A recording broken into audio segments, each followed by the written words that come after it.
ಧರ್ಮಸ್ಥಳ ದೇವಸ್ಥಾನಕ್ಕೆ ಬಿಜೆಪಿ ನಾಯಕರ ದಂಡು ಬಂದಿದೆ. ಯಲಹಂಕ ಶಾಸಕ SR ವಿಶ್ವನಾಥ್ ಅವರ ನೇತೃತ್ವದಲ್ಲಿ 400ಕ್ಕೂ ಹೆಚ್ಚು ಕಾರುಗಳು ಬೆಂಗಳೂರಿಂದ ಹೊರಟಿದ್ದು ಮುಂದೆ ಅದು ದೇವಸ್ಥಾನದವರೆಗೂ ಕೂಡ ತಲುಪಿರುವಂತದ್ದು.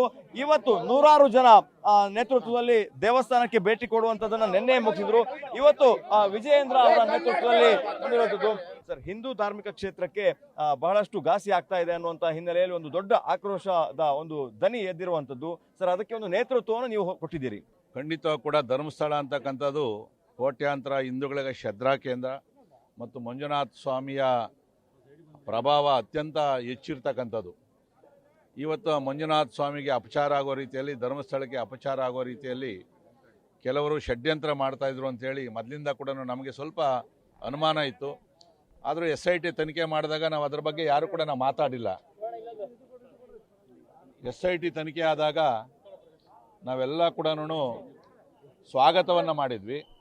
ಆದರೆ SIT ತನಿಖೆ ಆಗ್ತಾ ಇದ್ದಂಗೆಲ್ಲ ಕೂಡ ಇದರಲ್ಲಿ ಏನು ಉರುಳಿಲ್ಲ ಅಂತೇಳಿ ಆಡಳಿತ ಪಕ್ಷದ ಮಂತ್ರಿಗಳೇ ಮಾತಾಡೋಕ್ಕೆ ಶುರು ಮಾಡಿದ್ರು. ನಾವು ಈ ರ್ಯಾಲಿಯನ್ನು 10 ದಿನಗಳಿಂದನೇ ಫಿಕ್ಸ್ ಮಾಡಿದ್ವಿ.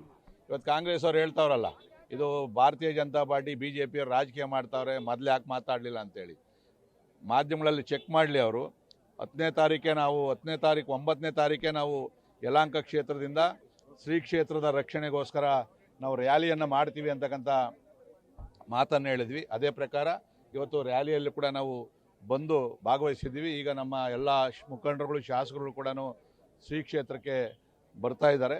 ನಾವು ಧರ್ಮಸ್ಥಳದ ಜೊತೆಯಲ್ಲಿದ್ದೀವಿ ಅಂತಕ್ಕಂಥ ಸಂಕಲ್ಪ ಮಾಡಿದ್ದೀವಿ.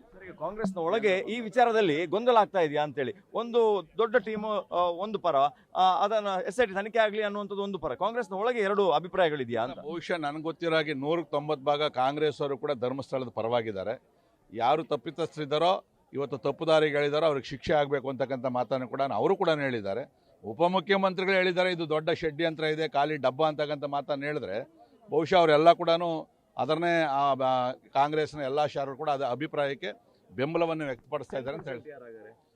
10% ಅವರು ಕೆಲವರು ಯಾವುದೇ ನಮ್ಮ ಧಾರ್ಮಿಕ ವಿಚಾರ ಬಂದಾಗ ವಿರೋಧ ಮಾಡೋದು ನಾವು ನೋಡಿದ್ದೀವಿ. RSS ಸರಿ ಇಲ್ಲ, ವಿಶ್ವ ಹಿಂದೂ ಪರಿಷತ್ ಸರಿ ಇಲ್ಲ, ದೇಶ ಹಾಳು ಮಾಡಿದ್ರು ಅಂತಕ್ಕಂಥ ಒಂದು ಟೀಮ್ ಐತೆ. ಹೆಸರು ಹೇಳಕ್ಕೆ ಹೋಗೋದಿಲ್ಲ, ಅದು ಎಲ್ಲರಿಗೂ ಗೊತ್ತಿರ್ತಕ್ಕಂಥ ವಿಚಾರ. ಅವ್ರು ಏನೇ ಹೇಳಿದ್ರು ಕೂಡ ಇದಕ್ಕೆ ವಿರೋಧ ಮಾಡುವಂಥವ್ರು ಒಂದಷ್ಟು ಜನ ಇದ್ದೇ ಇದ್ದಾರೆ. ಇದು SR ವಿಶ್ವನಾಥ್ ಅವರ ಮಾತು. ಇದು ಕೊನೆಯ ಹಂತದಲ್ಲಿ ಪ್ಲಾನ್ ಆಗಿರೋದಲ್ಲ. ತನಿಖೆ ಆರಂಭ ಆದಂತಹ 2-5 ದಿವಸದ ಒಳಗೆ ಈ ತರದ ಒಂದು ನಾವು ಪ್ಲಾನ್ ಅನ್ನ ಮಾಡ್ಕೊಂಡಿದ್ವಿ. ಅದರ ಪ್ರಕಾರ ಎಲ್ಲ ಬೆಂಬಲಿಗರ ಜೊತೆ, ಭಕ್ತರ ಜೊತೆ ಕ್ಷೇತ್ರಕ್ಕೆ ಬಂದಿದ್ದೇನೆ ಅನ್ನೋ ಮಾತುಗಳನ್ನ ಹೇಳಿದ್ದಾರೆ. ಕ್ಯಾಮರಾ ಪರ್ಸನ್ ಚೇತನ್ ಜೊತೆ ದೀಪಕ್ ಜೈನ್, ಪಬ್ಲಿಕ್ TV, ಧರ್ಮಸ್ಥಳ.